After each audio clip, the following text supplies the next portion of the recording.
Assalamualaikum warahmatullahi wabarakatuh. Selamat datang di channel saya. Kita akan belajar tentang substitusi elektrofilik aromatik bab hidroksilasi.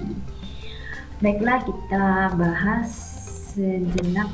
Jadi hidroksilasi ini merupakan reaksi substitusi elektrofilik dari cincin aromatik yang nanti dia akan menghasilkan suatu fenol atau hidroksibenzena.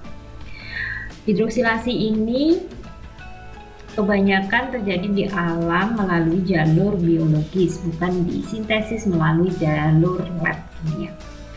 Untuk contohnya adalah hidroksilasi para hidroksil fenilasetat yang dia akan menghasilkan 3,4 dihidroksifenilasetat. Nah, seperti gambarnya di sini ada senyawa para hidroksifenilasetat yang dia nanti akan membutuhkan beberapa senyawa ya yang akan menghasilkan 3,4 dihidroksifenilasetat. Apa saja? Yang pertama adalah katalis. Katalisnya yang digunakan yaitu para hidroksifenilasetat, 3-hidroksilase, dan juga molekul oksigen atau O2. Selain itu perlu koenzim yaitu FADH2 yang merupakan dia valin adenin dinukleotida. Bagaimana mekanisme reaksinya? Oke, kita lihat pada gambarnya. Jadi yang pertama ini FADH2 yang merupakan koenzim yang tereduksi valin adenin dinukleotida. Dia akan bereaksi dengan molekul O2 pada tahap yang pertama. Jadi FADH2 bereaksi dengan O2 yang akan membentuk suatu intermediate hidroperoksida atau FAD hidroperoksida seperti ini. Kalau sudah terbentuk pada tahap 1 FAD hidroperoksida, maka dia akan mengalami protonasi oksigen hidroperoksida oleh adanya Ha atau asam.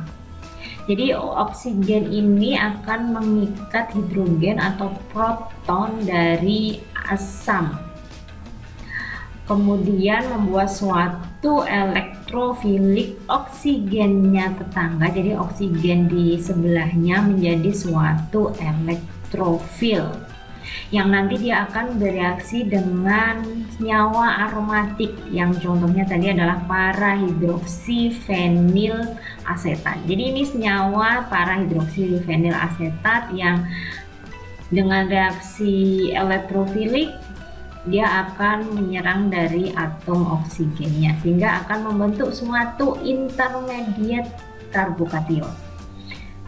Ini yang dinamakan karbokation karena dia muatannya positif.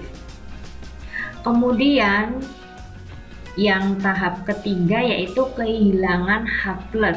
Nah, dari karbokation tadi yang punya atom hidrogen dia akan lepas, diikat oleh basa. Tadi kan Ha itu kan H+ nya sudah diambil sehingga ada aminnya sebagai basa, dia akan mengambil H+ dari intermediate karbokation. Kemudian ikatan antara karbon dan H, elektronnya akan diberikan kepada ikatan sebelahnya sehingga membentuk suatu cincin aromatik kembali. Ya, produknya adalah aromatik 3,4 dihidroksifenilasetat. Jadi seperti itu ya mekanisme reaksinya, itu sama dengan reaksi semuanya mulai dari suatu pembentukan elektrofil, kemudian dia berikatan dengan cincin aromatis membentuk suatu karbokation dan dia akan kehilangan hidrogen dan kembali membentuk suatu senyawa aromatis. Oke, kalau misalnya ada pertanyaan kalian bisa tambahkan kolom komentar, subscribe dan share ke teman-temannya. Wassalamualaikum warahmatullahi wabarakatuh.